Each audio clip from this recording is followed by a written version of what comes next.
ती मोरया. ती सद्गुरू तिसरा अध्याय सांगतोय का फार पूर्वी कामू नावाचा राजा होऊन गेला. तो राजा सत्यराजा भक्तवर राजा होता. तो राजा प्रत्येक दिवशी ब्राह्मणांना धनदेव संतुष्ट करण्याची त्याला जेवारी याबद्दल दिवशी तो राजा आपल्या नदीच्या किनाऱ्यावर सत्यनारायण नावाची पूजा साधवण्याला संत इथे हे व्रत करण्याचा निश्चित लीलावती नावाच्या भारीला सांगितलं.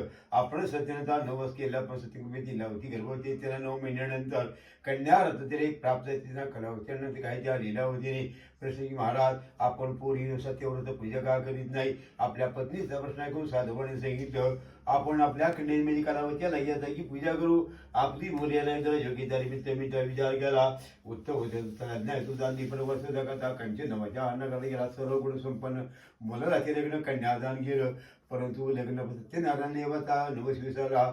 70 वर्ष लागली त्यातून सारवानी कालाच्या